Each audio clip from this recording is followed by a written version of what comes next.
Welcome back to our fourth episode now, where we're focusing on the customer experience and automation through CRMs, customer relationship management. That's what it's all about.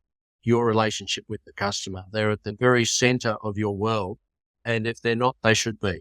They make the difference to your business, our business, either thriving or perhaps not surviving. And it is that important with a lot of clinical Pilates businesses around the world. We have our marketing manager, Tara, from Pilates Can. Welcome. Hello there, David. And as we mentioned in the last episode, we've got Adam with us again. Hi, Adam. Welcome. Hi, good to be back. We are so lucky to have Adam as a special guest because Adam, as you would have found out last week, has some really important insights for us into this area. It's so valuable for us to be able to use what he can share with us today. So we're going to do a deep dive into our actual Google review automation. Before we do that, we thought that we should explain how we use this software because it's a lot more useful than just this automation. We're just using this as a very important example, as the most recent example of what we're doing with our automations, how we're creating a better customer experience and a much better potential customer experience. As you might know from the customer journey series that we've done, if you don't have a potential customer experience, you will not get the customer. We're going to ask Tara to talk a little bit now about all the other things that we use ActiveCampaign for as our CRM of choice for customer experience and email marketing, all of those things that we're doing. Tara, tell us a little bit about what you do day to day with ActiveCampaign. Not every single day with ActiveCampaign, because one of the good things is that once I've set up these things, they do run automatically on their own a lot of the time, except at those points that we need interaction. It really takes a lot of tasks out of my day. We mentioned in the last episode the NPS survey, which is the Net Promoter Score survey, in case anyone didn't listen to our last episode, though they should definitely go back and listen to that if they haven't. That one is just one of our automations that's sent to clients relatively early in their customer journey. But as well as that, we also use ActiveCampaign for our sales. So it tracks our new prospects coming in from the website, as well as informing David and myself that there are sales that we need to get in contact with. As well as that, it also runs all our upsell automations for our current clients to see if we can move them on to a longer term arrangement. It sends a lot of educational emails to our new clients, educating them on things like how to change their sessions, how to organize a suspension when they might be away, things like that. It also sends out, when we have our client workshop, it sends out the homework to all of the participants who went to that. It's really just more, I didn't want people thinking they need ActiveCampaign just to do this one Google review automation. It's actually really powerful for our business in terms of a whole lot of little automations that we have running that just cover these really repetitive tasks that the admin team and myself have to do. Thanks, Tara. Yeah, that's a good little summary of all, perhaps not even all. That's just the first page of automations that I had open. So we have many more things that it actually does for us. And we'll have some of our actual clients from Pilates Can listening to this episode. Shout out to them. We don't mind them hearing this. We talk about upsell and that sort of thing. It actually makes their life easier because they're getting the right message, the right communication at the right time, in the right format. What we're trying to do to make their life easier, as well as Tara's life easy, the rest of our admin team, and also our instructors, of course, who are very important in delivering the service. Thanks, Tara, for that. We are going to do this deep dive into what this particular automation and the details of that. But before we do, I might ask Adam to maybe have a bit of a response to what Tara said. Adam's got such a wide depth and breadth of experience with ActiveCampaign and many other businesses. And we don't only learn and improve from what we know about clinical Pilates, we want to also learn from other industries as well. Sometimes that can be a much better lesson because they're doing it better than us. They've been doing it differently to us, and perhaps we need to take on some of those models. Any thoughts on that, Adam? I think the part that I loved was that was the first page of automations. Obviously, there's a lot of things that you can do. I think the one thing that I would always remind people that automations don't have to be complicated. I think that one of the biggest mistakes I see customers make when they first get started with ActiveCampaign is that they are trying to build automations that are doing every single thing they could ever want inside of a single or inside of 2 or 3 automations. We use our own software. So I've built hundreds of automations for ActiveCampaign. We have hundreds, if not thousands of live automations at any given point in time within our own account. So we use our product all the time. And sometimes those automations run for a couple days and then they're done. You turn them off. Automations can be simple. One of my favorite automations ever, I always build a custom field in my own accounts or a customer account that I work with. And it just says last open date. That's the name of the field. Really simple. It's a date-based field. Then I have a 2-step automation. The first step is a trigger that says anytime that somebody opens a campaign, it triggers the automation. So that's the starting point. And then the next step is there's an update action. And I update that field, last open date, with today's date. Really simple. What that does is that lets me see when was the last time someone interacted with me. And if someone hasn't interacted in, say, 60 days, I might shoot them a text message and say, hey, we've been sending you some emails. We want to make sure that you still want these. I might put them on a list that doesn't send quite as frequently because you sending to people over and over again when they're not opening is not good for your deliverability. There's a lot of things you can do off of that. So I think the simplicity side of it is that. And then the other pieces, which I think Tara was getting at, is your automations should have a very specific purpose for each one of them. If you try to have it have 3 or 4 objectives within an automation, you're going to get upset. You're going to get frustrated. You probably will break something. I've broken things for myself. I've broken things for customers early days when I was learning what I was doing because I tried to make it too complicated. My rule of thumb has always been create a task, create an objective or an outcome that you're going for, create the automation for that, and then move on to the next. And let them work together, let them complement each other, but you don't have to have them all in one place. Thanks very much, Adam. That's terrific. Everything starts with the purpose. That's correct. And then the purpose can uncover what the triggers might be for the automation. I really got the message there from both Tara and yourself, Adam, to keep the automations as simple as you can to fulfill that purpose. That makes your job easier in actually creating them as well. You don't have to do all of this complicated stuff because if you haven't used something like ActiveCampaign before, you just want to get a start on some of these things and get used to using the process to fulfill these little repetitive tasks for you so that you can spend more time instructing your clients. I had a great class this morning after my bike ride. I'm able to still instruct, and I was able to do that because Tara is organizing all of these automations and ActiveCampaign is activating all of these automations. There's a lot of things being done by the system that we don't have to do. And that's just amazing. I can feel my shoulders releasing and relaxing as I think about that because we've got enough to do, right? We've got plenty of things to do. So this is something that really does work and really does make a difference. We're going to have this deep dive into this particular automation, and we're going to try to use that process there that we've just described. What's the purpose of it? The purpose is to get Google reviews and to get them on a consistent basis. That's the purpose, to communicate with our clientele that we need these Google reviews and to actually achieve getting them on a regular basis so that we can build those up and stand out in what is a confused marketplace as we went into in the last episode. Let's start doing that. In terms of the purpose and therefore the trigger, we did discover the triggers, didn't we, in the last episode? And those triggers are where we're getting good feedback. Let's use that good feedback to be now proactive.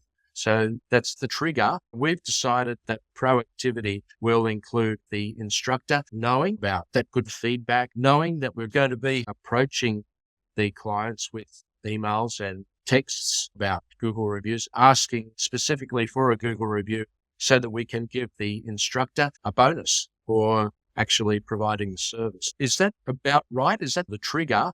Tell us, are we on the right track? Trigger in what Adam was talking about is actually what begins the automation.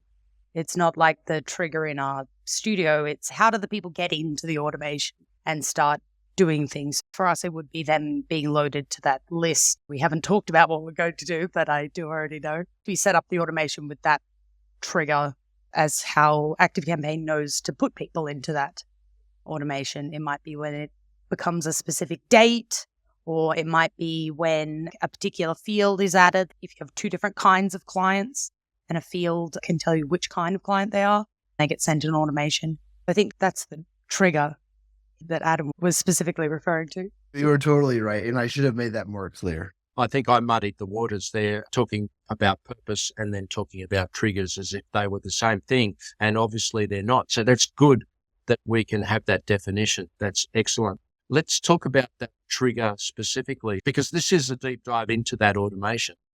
What are we doing? First of all, we're collecting information to prepare how that trigger will happen, aren't we? We're collecting information about who has provided us good feedback, either with that Net Promoter Score or with the SurveyMonkey survey responses. We've decided at the moment, and Adam might jump in any time and say, well, why are you doing that? You could do it a lot easier if you did this. We're putting this on an Excel spreadsheet to begin with because we're collecting information about who our target group of clients are, who we think will be very happy to provide us with this 5-star Google review. What can you tell us, Tara? And feel free to jump in, Adam, about what we're doing and how we're doing it. The idea with the spreadsheet is that then will be converted into a CSV file that will be loaded into ActiveCampaign, Adam, and that will tag those people to commence the automation. I haven't set up that tag and things on our account yet to make all of that happen, because that's not currently how our Google review automation works. But that's currently the plan. What we want to do in the emails that we send to the people is to display their feedback back to them and say, you already said this, would you say it to Google? To do that, we're going to collate the parts of their responses that we want to cut out into a particular column that I'm then going to map to a custom field in ActiveCampaign, so that then the personalized emails sent to them will have their particular feedback inside of them. I love that. I love using personalization as much as possible. I think that's a really important piece. And it's not uncommon, I'll put it that way. It's not uncommon to have to take data out, put it somewhere else, and then bring it in. In fact, we do that a lot, even using a tool like Zapier, which is a tool that connects different softwares together with that same idea. Put lots of pieces of data together into a framework that's digestible, and then we push it back into our system. Then we can put it into the right places, and we're often pushing into many different places at once. I think that's a really good way to approach it. And really what that goes back to is the more data you have, the more that you can personalize, the more that you can standardize. And the buyer is looking for a personal experience, especially in a business like this that is very hands-on, very face-to-face, very direct. They don't want just something generic. My gut says that they want it to seem real and authentic, and using data is a great way to do that. It makes it true. It is real. It is true. That is what the client has said about us. They do have this love for our services. They realize that they're special, but what we often have with our industry is a little bit of a disconnect with how we get that across to Google, of course. So we have to assist our clientele to assist us, and personalization is a big first step. Step one is our SurveyMonkey action-provoking survey, but that's actually probably step 14 somewhere. We put that survey in this email, right? Is that what we're doing, Tara? Yeah. Once it gets loaded from the spreadsheet into ActiveCampaign, then ActiveCampaign is able to send an email that contains the text. I just say to ActiveCampaign, please put this text box here by, what's the technical term for the little weird code, Adam? If you set up a custom field, it has a % name. The personalization tag. There you go. So you just put in the particular personalization tag that you want in a particular place, and it will add whatever's in that field into that particular location. We're going to use that in the email where we ask them to go to SurveyMonkey, and the survey will have all the answers. Essentially, yes, I would like to leave you a 5-star review, and I've already done it. Or, yes, I would like to leave you a 5-star review, but I don't know how. And I'd like Tara to ring me and talk me through how to do it. I'm going to read out the email so that we'll give you all the detail. And the email is to Betty. Betty is an avatar client of ours, and you may have seen the animation of our avatar, Betty. Dear Betty, thank you for providing this encouraging feedback regarding your experience of our services. You said, Pilates Can is fantastic, and Claire has been a miracle worker for me. We love helping you and want to keep doing that for a long time. However, there is currently a lot of confusion in the local Pilates marketplace, with many businesses using the word Pilates. Most of these do not provide the same sort of Pilates services that we provide here at Pilates Can. This makes it very difficult for prospective Pilates Can clients to find us and places our Pilates Can services at risk. So we need your help to get our message out to those prospective clients. Please click and fill in the survey. It will help us to keep doing what we do. And then there's the click box. Then we say, your support is literally everything for us at Pilates Can. Warmest regards on behalf of Claire and David and the Pilates Can team. I'm going to ask you, Adam, to critique that. Is it too long? Is it too short? Does it sound a bit needy? I would tell you that if I gave you an answer to that, I would be lying to you. I don't have a real answer. The tricky part with email, which is not what people want to hear, but it's the truth, is that email really depends on the audience. I think that all emails are worth A/B testing, meaning that you try maybe a longer version, you try a shorter, less wordy version. We actually do have features inside of ActiveCampaign that will help write those via AI. So you can use that and you can make them shorter or longer. That might be a quick way to spin up some ideas for yourself. But I think that the truth is, to me, it sounds like a great email, but I'm not in your audience. So I don't want to get too far ahead of myself. I think that that's really important to call out, because unless you're doing testing, I don't think that anybody can just tell you that this is good or this is bad. One example I've used for years and years in ActiveCampaign is you could be a realtor in Sydney and you have a very select demographic. You could be very expensive, high clientele, very high income earners, depending especially what suburb you're in. You could then also have a realtor out in the Blue Mountains that's a little bit more calm, a little bit more laid back. And they still have the title of realtor, but they have very different demographics. They're working with different audiences, things like that. So even the location of a Pilates studio might actually change how the email should be structured. I think first and foremost, yes, it sounds good to me, but I would always encourage you to test. I think that is just the best answer I can give. The thing that I would say too, this is maybe the most important piece, is think about the action that you're trying to drive with the email. Sometimes, especially for people that have been doing email marketing for a decade plus, they get really hung up on the open rates. Open rates are getting really tricky these days because of some of the service providers like Apple Mail actually will open the emails to give you false positives. So the data is a little bit hit or miss, to be honest. However, things like click rates and then site visits from those clicks, I think that you have to look at what is the action that you're trying to drive. So in this case, if you're trying to get someone to click on a link and interact with the survey, that's the action. That's the result that you're looking for at the end of the day.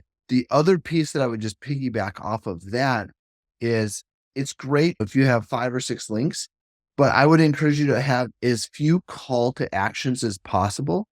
The truth is that most people aren't going to click 5 or 6 options. Now, I liked how yours were structured, where there was a few different links, but they all had very different purposes. It was very clear. Hey, I want to do this, but I don't know how. Hey, I want to do this. I'll do it right now. You're putting them into buckets right away. And I think that's wise. But if you're just trying to write an email and you're trying to get the same call to action in 7 different places, or if you have, in worst case, 7 different links that are seemingly unrelated and not thought out like this, that's where you can risk like actually butchering the whole email for yourself. Pilates business owners, you just heard a treasure chest of information there from Adam. Now, you need to go back and listen to that again, and probably again and again. We heard about A/B testing, so important. Let ActiveCampaign help you with that A/B testing. When you're trying to come up with the perfect wording, let the system help you with that. Let AI help you with that. Adam, thanks very much. That's really insightful. And yeah, listeners, go back and have a listen to that because that's really useful information. One other thing I would add is I would actually encourage people to even think about the colors of their buttons. Test that out. That sounds really silly. Or like maybe the words on the button, right? I remember this was quite some time, probably 10 years ago. There was this author. He was very well known in the email space back in the day. His name was DJ Waldo. And he had a book about email marketing. He talked about how someone changed one word on their call to action button. So instead of saying sign up today, they said sign up now. I don't remember the exact phrasing, but it was something like that change. And that led to about a 25% increase in the button clicks just by changing one word. And he saw similar results by changing colors. Everything should be on the table for experimentation, not just the text itself, but it could even be the images that are used, the button colors, the location of the button, all of those types of things. Everything's on the table. You don't have to try it all at once, right? This month, we're trying our text. We're going to try the button color. Next month, you can experiment with it in bite-sized chunks. You don't need to get overwhelmed by it. But again, don't get so focused just purely on changing text that you forget that there's a lot of different variables that can actually make a huge impact. When you say bite-sized chunks, that's really an introduction for Tara to say something because Tara's dog's name is Chunk. Beautiful dog. We're surprised you can't hear him in the background at the moment. But Tara, what do you think of that chunking of that word? Tell us from your perspective, practically using ActiveCampaign in our clinical Pilates business. Some people come up with a lot of ideas and then some people have to actually activate them. I won't say who's who, but tell us a little bit about that. This is going to be another moment, David, where we're looking like we haven't been doing things possibly the most optimal way. But I did do a lot of A/B testing on ActiveCampaign. I usually set it up and leave it to run. There you go. So that's something where we can possibly improve. Adam Tuttle is very subtle and he's actually suggested that in quite a useful way for us. We've said in the past, this podcast is about us learning as much about what we need to change and do. And A/B testing is one of those things that, quite frankly, you can ignore it if you want to. We have for a lot of time, but it's something that's certainly on our agenda. Is it on our agenda, Tara? I think it also really depends on the purpose of the automation, right? For this sort of automation where we're trying to get a really high response rate, I think could be really valuable. Whereas I talked about us having a lot of automations. We have an automation that sends an email to our clients the day after their first continuing session that lets them know about how to cancel their sessions, other information about how to interact with our studio, essentially. That one doesn't need so much A/B testing because the purpose of that automation is about providing the information to the clients, hopefully that they read, because it is helpful if they already know how to cancel their sessions and I don't have to tell them how to do that. But they might not be an email person. They might be a person who wants to talk to someone the first time they have to cancel. Horses for courses with A/B testing from Tara's point of view, having to do all this work for Pilates Can. Look, if you had 20 people who were doing your marketing for you, you have a lot more resources to assign to that. I'm doing marketing, but I'm also doing operations and sales and other things within the business. So there's only so many things I can do at one. That's the reality of a small business that we're all in. We've got so much resources and so much that we can focus on. I think that's a really good point though, right? Even with companies like ActiveCampaign, we have 850 and plus employees right now. We have a huge marketing team and they still struggle to build split tests for some of our emails that go out. What I would say is you have to know what's driving your business. If you can identify an area that you'd like to improve, like what you mentioned, Tara, where you're asking for the reviews, that's really high value for you, right? So maybe for the listeners, it's saying, hey, what's the automation that drives the most value for us? Is there room to experiment in there? We're going to change the button color this month. We're just going to do something like that. Hopefully it doesn't take us that long to set up. Your automations that are running, maybe they're just managing data. They're important, but the call to actions aren't the things that are going to drive more business today. Let's not worry about that. You can drive yourself nuts trying to think about the 1,000 things that you can always test. And sometimes that gets very overwhelming for people just trying to think, oh my goodness, we've got 57,000 emails, it feels like, and we've got to try to test. No. Go back to, again, what makes you the most money? What drives the results for your business? What drives those actions that you need? Let's start picking out those bite-sized chunks little bit by little bit.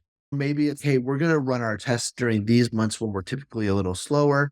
On the other months when we're busier, we're not going to worry about it. Because the reality is that time is fleeting. Big or small teams, there's always so much to do. And so it just has to be an intentional part of the process.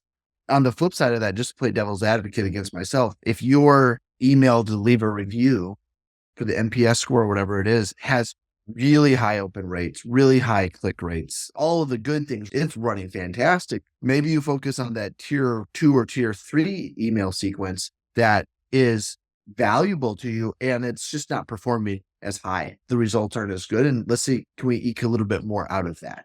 You shouldn't throw too much on your shoulders. Take it one step at a time.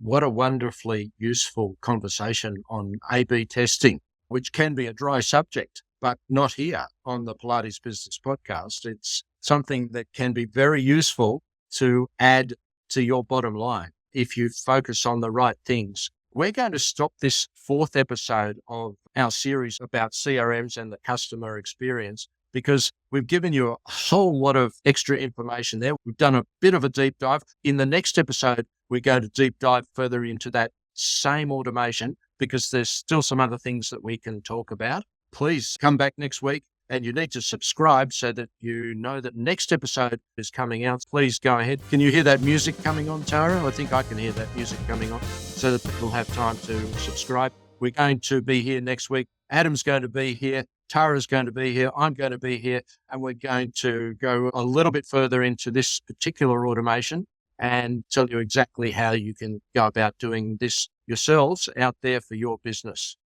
Adam, would you like to add anything as a final comment for this particular episode? I think that no matter how long you've been doing marketing automation, if you've just started, or maybe a CRM system is brand new to you, or maybe you're a pro, you've been doing this forever. Sometimes it can be overwhelming. I think my encouragement would be to always look for 3 to 5 things that you can improve upon. Sometimes it can be little, sometimes it can be big, but you don't have to try to fix 27 things at one time. It's not possible. It doesn't matter how big your team is, right? Big or small. So pick a few things and just take those bite-sized chunks and be honest with yourself. Maybe there's times where you say, you know what? Everything's in a really good place. We don't need to worry about this right now, but we're going to revisit it in 6 months and just make sure that we're giving ourselves that honest feedback. Sometimes you might go through and say, hey, this has been working really well, but I think we can do a little bit more. We're going to test it out. We're going to see if we can. And if you just have that mindset of taking it, again, one step at a time, being honest with where you're at, looking for real things that you can improve upon, I think that you're set to have huge success in this space. Thank you very much, Adam. Thanks for all of your insights. I think we've had a couple of really good episodes already, and we're really looking forward to the next episode where we'll dive in a little bit further. Thank you also, Tara, for your insights from the Pilates Can marketing management side of things and getting these things actually done in practice. It's very useful to have that point of view as well. So we'll be back next week. And until then, stay awesome.